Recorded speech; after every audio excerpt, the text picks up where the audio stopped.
kasus Tom Lembong ini adalah sebuah tragedi hukum menurut Prof. Menurut saya. Terlebih hakimnya pun membuat keputusan yang dia sendiri kayaknya juga nggak paham itu apa ekonomi Pancasila. Menurut saya nggak tahu. Dia boleh marah dengar ini, tapi menurut saya ini kan pandangan akademis, Prof. Iya kan? Jadi kali ini saya mengundang teman seorang ahli hukum dan menjadi penasehat hukumnya dari Pak Lembong yang ribut itu. Ributnya yang diingat, Bro. Iya. Dan yang diributkan berbagai persoalan yang berkaitan dengan korupsi, hukum, dan sebagainya. Dan saya kira akan menarik nanti untuk kita diskusikan bersama.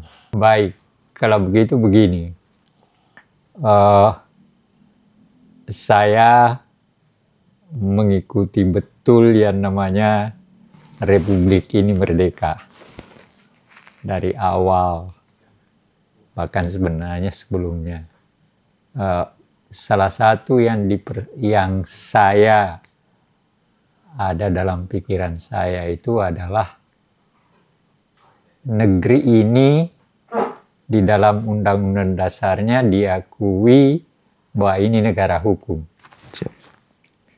Tetapi dalam perjalanannya saya tidak melihat itu sebagai sesuatu yang dijalankan secara benar dan tepat.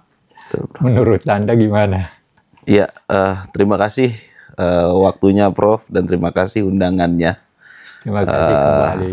Harus saya akui, saya senang diundang sama Prof. Untuk dialog kali ini. Dan karena memang saya punya latar belakang suka sama sejarah. Termasuk salah satunya adalah sejarah hukum. Seperti pertanyaan Prof. barusan gitu. Jadi memang menurut saya, Prof, proses pelaksanaan penegakan hukum di Indonesia ini masih terlalu banyak yang harus dibenarkan, yang harus dirapihkan. Tapi memang hukum ini kan tidak berdiri sendiri, Prof. Dia sangat penuh intervensi politik. Karena apa? Karena para pemimpin aparat penegak hukum ini pilihan politik. Gitu. Baik itu kepolisian, baik itu kejaksaan, ataupun KPK sekarang kan gitu. Jadi ya masih terlalu banyak hal yang dirapihkan. Tapi saya percaya dan saya optimis cepat atau lambat kesadaran masyarakat dan kesadaran aparat penegak hukum itu sendiri itu akan semakin baik dan ke depan Indonesia bisa menegakkan hukum dengan adil dan benar. Kenapa saya bisa menyatakan demikian? Karena sudah banyak cerminan kasus majelis hakim lah khususnya itu memutus dengan putusan yang menurut saya adil gitu. Nah ini yang dan dari jaksa juga banyak yang menuntut dan membuat tuntutan atau dalam membuat tuntutan terhadap suatu perkara itu juga mencerminkan rasa keadilan gitu kan. Termasuk juga dari kepolisian, pola penanganan dan pelayanan masyarakat itu ya semakin banyak perbaikan. Ya semoga kekhawatiran kita semua mengenai betapa terintervensinya hukum dengan politik ini bisa diminimalisir lah ke depan. Iya, persoalannya juga memang terletak bahwa hukum itu dibuat oleh politikus. Kan? Betul, Bro. Undang-undang dibikin di DPR, DPR itu ya politik kan. Itu jadi persoalan. Tetapi sebenarnya menurut saya justru karena dia diciptakan oleh para politikus dan sudah dirumuskan menjadi satu kodifikasi, maka seharusnya semua pihak harus berpegang teguh pada apa yang telah ditentukan oleh DPR, baik sebagai lembaga maupun isi dari lembaga itu adalah dipilih oleh rakyat. Jadi seharusnya DPR ketika membuat undang-undang itu, dalam penglihatan saya, yang pertama teringat adalah bahwa dia wakil rakyat. Itu persoalannya, itu yang menurut saya. Yeah. Nah, ini yang saya lihat belum nampak secara jelas sejak kita merdeka. Iya, setuju Prof. Ya memang masih terlalu banyak catatan Prof untuk tadi yang Prof sampaikan ya, itu sangat menarik. Kesadaran anggota dewan bahwa dia adalah wakil rakyat ini sehingga harus membuat suatu produk hukum yang mencerminkan kebutuhan atau pemenuhan kebutuhan terhadap rakyat itu masih jauh panggang daripada api. Saya setuju kalau ya gitu Prof. Ya mudah-mudahan ada perbaikan dan kesadaran dari para anggota dewan. Memang di sisi lain Prof, contoh aja gitu, kayak kita membuat aturan atau undang-undang tentang IKN gitu kan. Sebenarnya kita butuh nggak sih ini pindah ibu kota dengan kondisi yang kayak gini? Ya kan, di periode tahun kemarin kita perayaan HUT di IKN gitu kan. Setelah tahu anggarannya besar dan balik lagi kita ke Jakarta, kok kita bernegara kayak lagi main-main ya kan. Ini kita sayangkan lah Prof hal-hal seperti ini ya, karena pembentuk peraturan perundang-undangan saat itu tidak, ya menurut saya ya, tidak menyerap aspirasi masyarakat yang Prof bilang tadi. Tidak ada kesadaran bahwa mereka ini adalah wakil rakyat gitu Prof. Iya, itu yang tapi itulah yang menjadi soal, karena dia yang menentukan. Betul, satu faktor utama dalam pengaturan kehidupan bersama. Yang harus diingat juga bahwa kita menegakkan negara merdeka yang kita mulai dengan memerdekakan diri kita sendiri dulu. Jadi 17 Agustus itu kita menyatakan bahwa bangsa Indonesia merdeka. Baru pada 18 Agustus negara ditegakkan dengan konstitusi. Dengan konstitusi. Nah, yang saya amati paling tidak secara historis adalah undang-undang dasar kita yang dibuat oleh Bung Karno, Bung Hatta, dan sebagainya. Kan itu sebenarnya Bung Karno sendiri kan menggunakan undang-undang dasar cepat, ya kan? Jadi berarti sementara sebenarnya.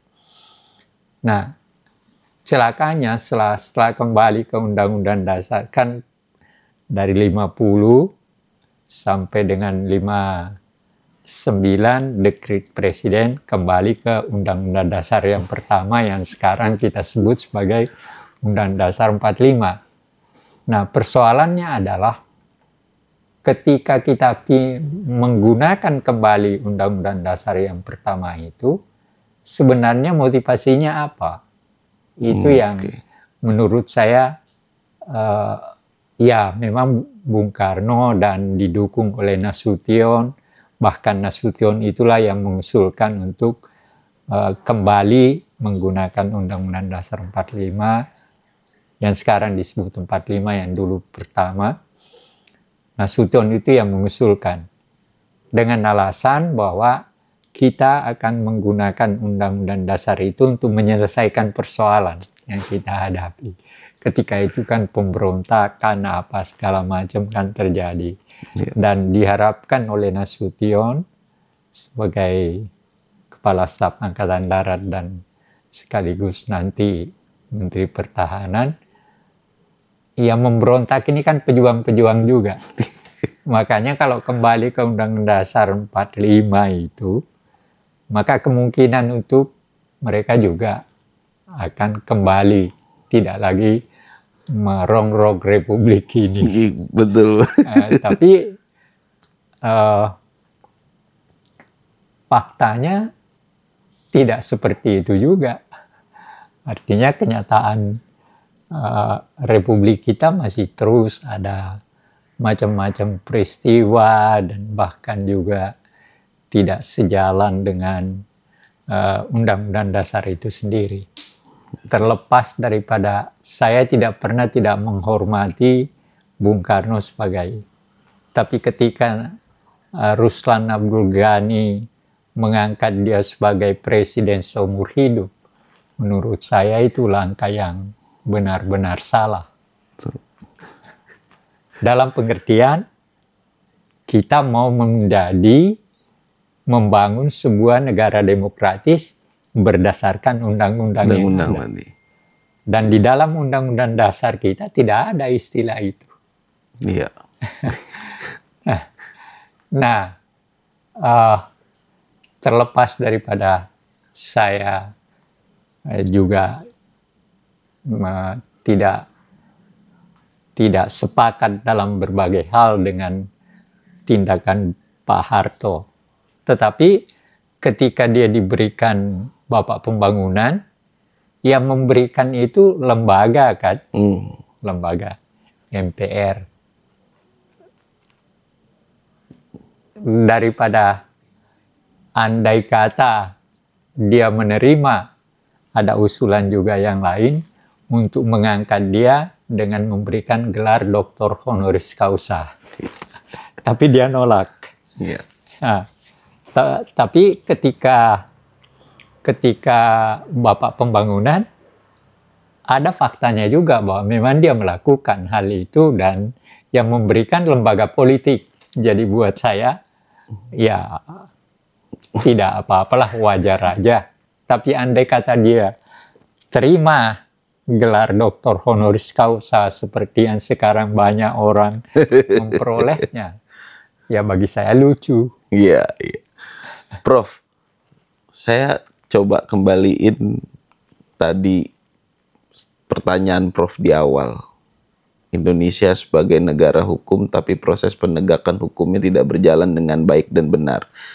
Kalau pakai frasa itu untuk kita uji apakah tindakan Soekarno pada saat menerbitkan dekret dan mengembalikan itu kepada undang-undang dasar yang lama, itu apakah sebuah perbuatan presiden yang juga melanggar hukum kalau pandangan Prof? Kalau saya dalam perjalanan pengetahuan saya tentang mengapa itu terjadi, rupanya itu sebenarnya diawali oleh situasi yang terjadi, ada macam-macam pemberontakan dan segala. Lalu ada konflik antara tentara dan PKI dan sebagainya. Itu semua hal yang mendorong. Tadinya Soekarno itu agak segan. Jadi ketika Jenderal Nasution mengusulkan supaya kita kembali ke Undang-Undang Dasar pertama itu, sebenarnya Bung Karno agak wegah. Tapi setelah melihat perkembangan, makanya ada yang mengusulkan, oke, kan kita punya lembaga, yaitu Badan Konstituante. Jadi kalau kita mau melakukan itu, seharusnya kita datang dulu ke sana. Bung Karno ke sana dan menyampaikan supaya Undang-Undang Dasar 45 mereka terima. Tapi ternyata setelah sidang sampai 3 kali tidak ada, ditolak kan. Nah, ini semua sebenarnya pengalaman yang menarik bagi kita sebagai bangsa yang berproses menjadi bangsa yang dibangun secara demokratis, yang dengan demokrasi itu, maka sebuah demokrasi tidak mungkin jalan tanpa undang-undang. Itu juga harus dipahami orang. Tidak mungkin kita mau berdemokrasi dengan tidak ada pegangan untuk menjalankan demokrasi itu. Nah, ini yang menurut saya yang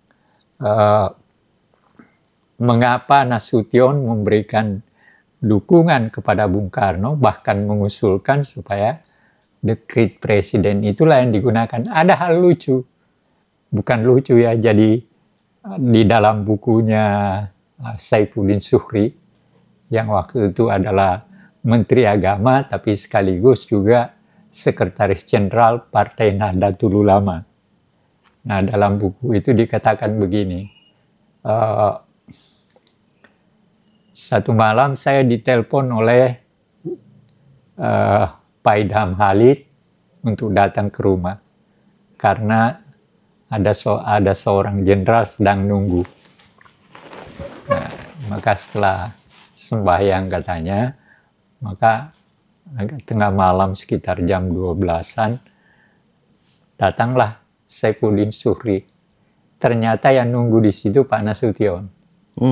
Nah, apa yang dipersoalkan yaitu bagaimana pendapat NU yang dianggap mewakili Islam kalau kembali ke Undang-Undang Dasar 45 atau yang pertama dengan dekret presiden. Jadi itu pertanyaan Nasution kepada NU sebagai yang dianggap mewakili Islam. Nah, menurut Saifuddin Zuhri, jawaban mereka adalah di mana tempat Piagam Jakarta di dalam dekret itu. Nah, ternyata kan kompromi kan, konsideran terakhir dari dekret presiden kan lah, kami percaya bahwa Piagam Jakarta adalah merupakan satu kesatuan dengan Undang-Undang Dasar.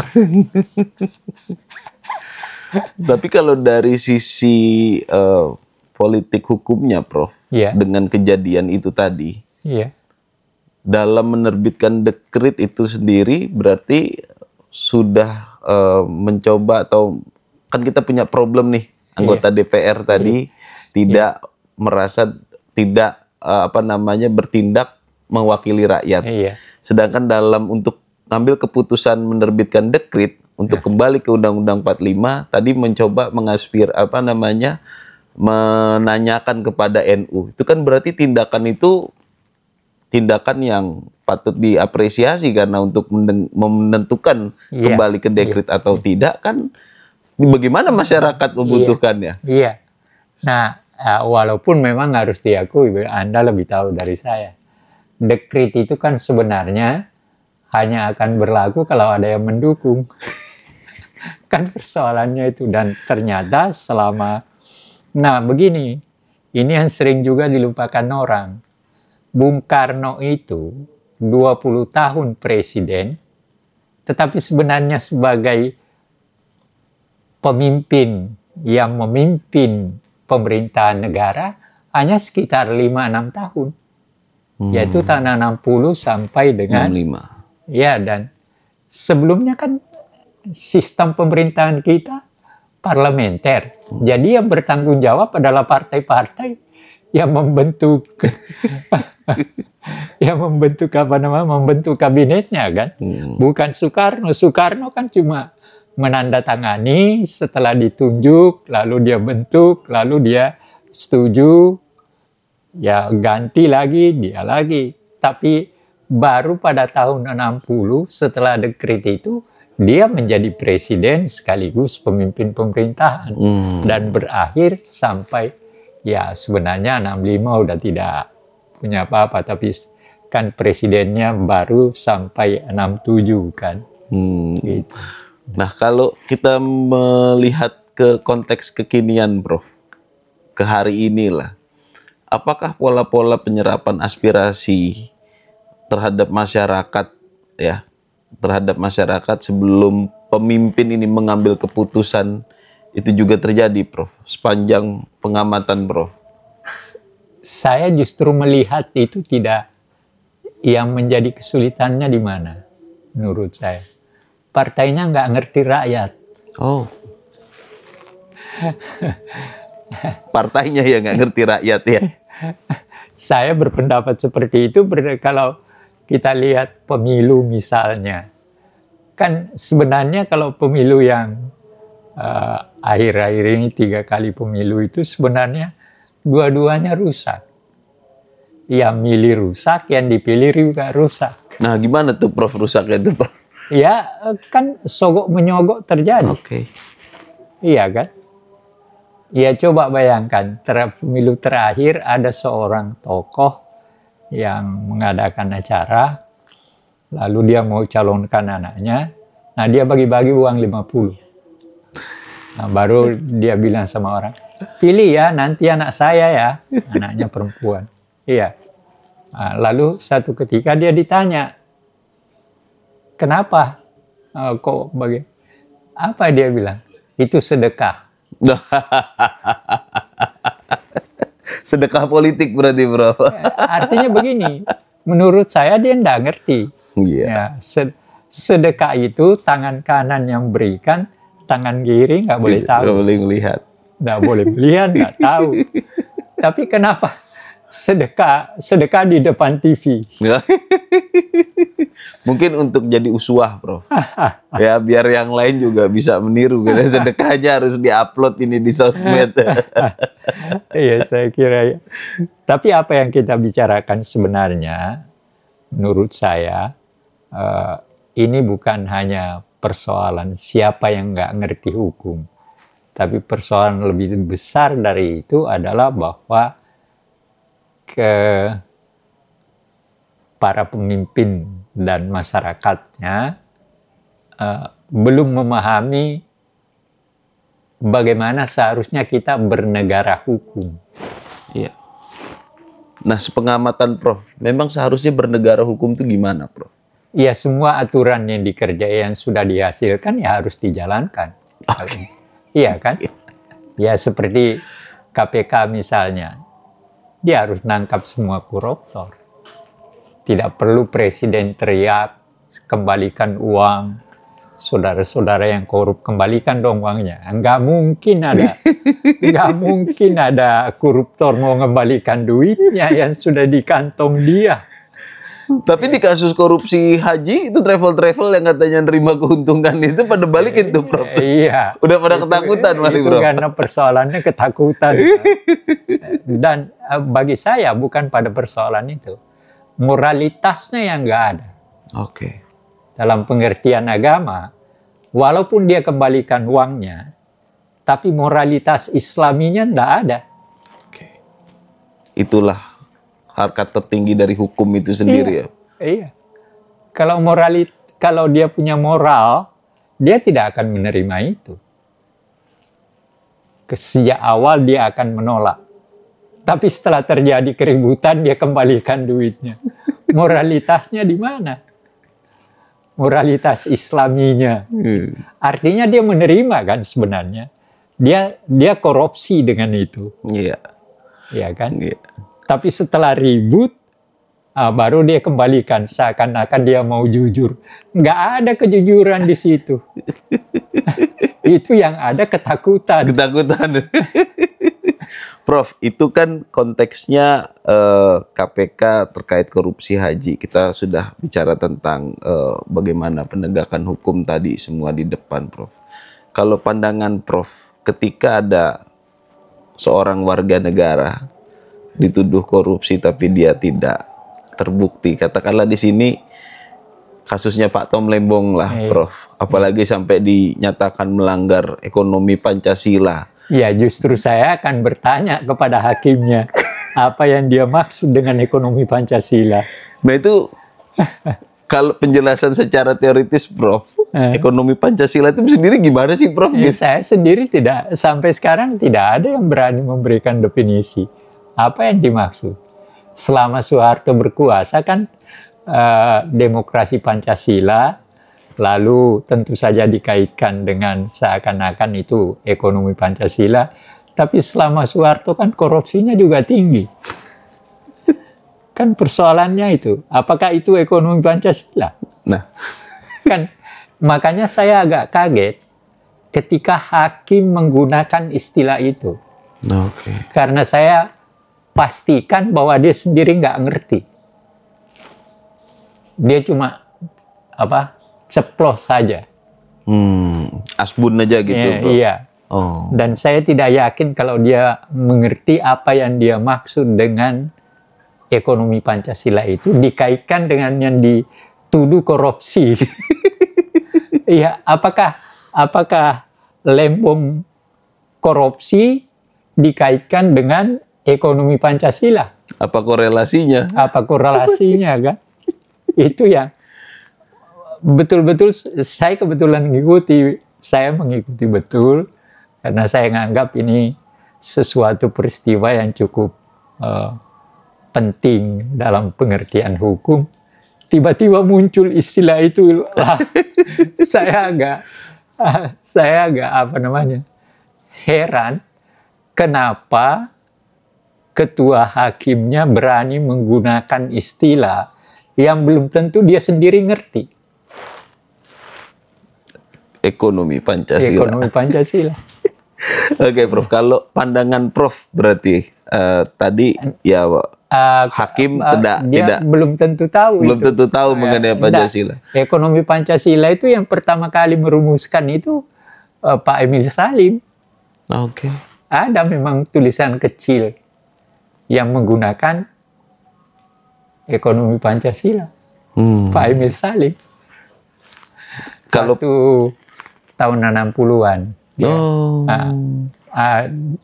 Tulis kumpulan tulisan dari dosen-dosen UI.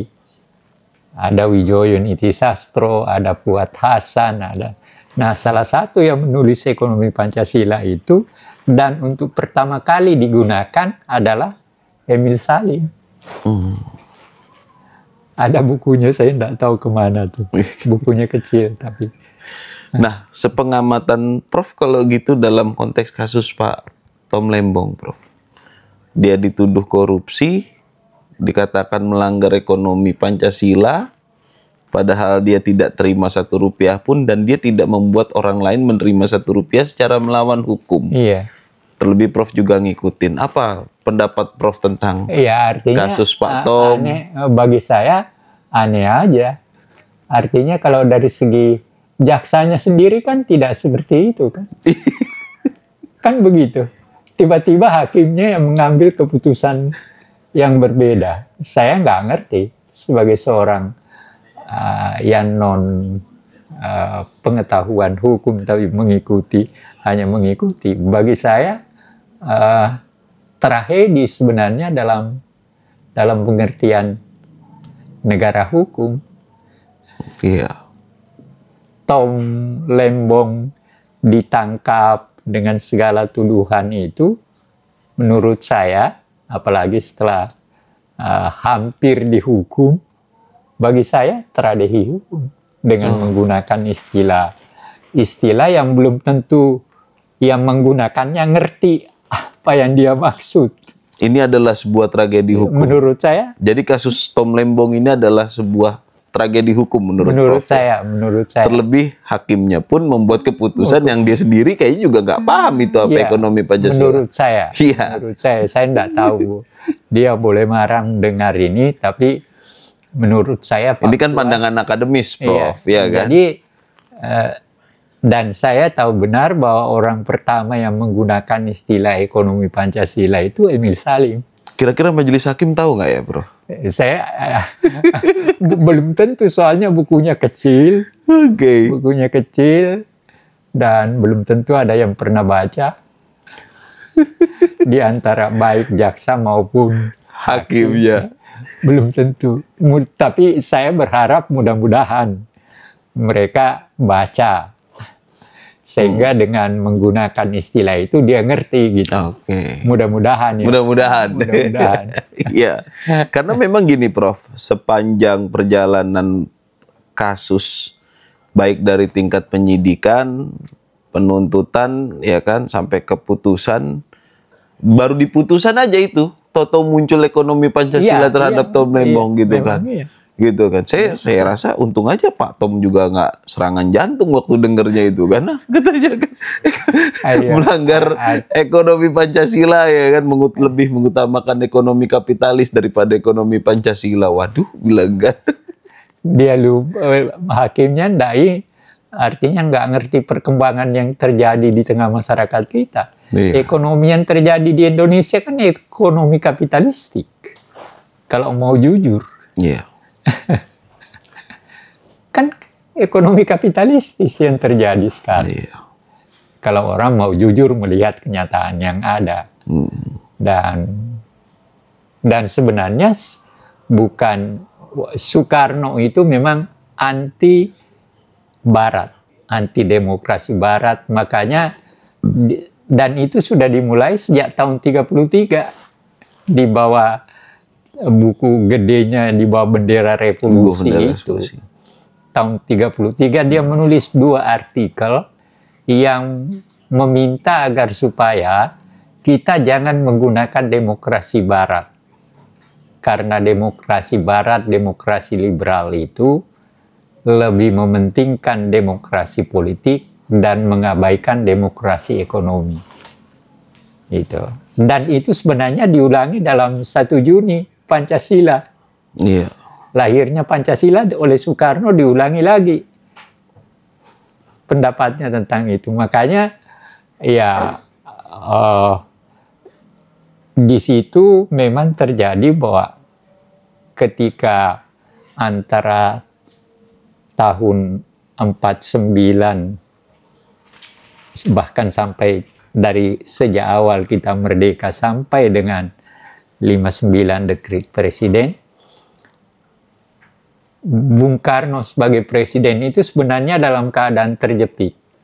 Dalam arti bahwa demokrasi yang berjalan adalah demokrasi yang dia tidak suka. Karena memang dia anti demokrasi liberal. Yes, Baru tahun 60 sampai dengan ya yang sebenarnya tahun 65 udah tidak, tapi dia kan baru dilepas tahun 67. Sampai dengan itu dia berkuasa. Itu. Jadi ini yang sering orang mungkin tidak mengerti, seakan-akan Soekarno itu 20 tahun presiden lalu juga berkuasa 20 tahun. Tidak benar. Tidak benar. Dari tahun 49 sampai dengan 58, 59 kan demokrasi kita demokrasi liberal. Iya. Kabinet kita kabinet parlementer. Baru tahun 60 sampai terakhir Bung Karno menjadi presiden sekaligus Perdana Menteri atau pemimpin pemerintahan. Ini yang sering tidak diketahui orang. Seakan-akan gambarannya, oh Bung Karno berkuasa 20 tahun. Kalau Soeharto 32 tahun itu benar. Yeah. Tapi kalau Bung Karno 20 tahun itu nggak benar. Itu yang banyak orang nggak begitu memahami dengan baik dan benar ya, Prof, di situ ya. Iya.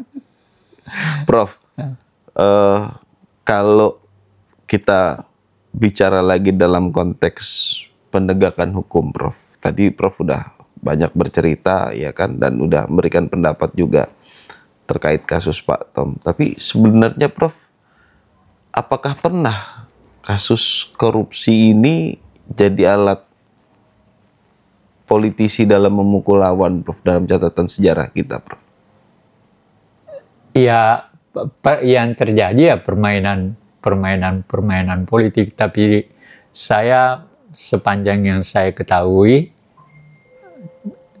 korupsi terjadi tapi tidak dijadikan sebagai alat politik untuk menjatuhkan orang. Oke. Itu.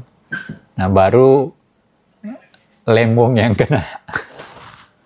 Jadi menurut Prof, Lembong ini adalah korban mungkin politik melalui kasus korupsi. Iya, politik digabung, dikaitkan dengan kasus korupsi. Mungkin ya.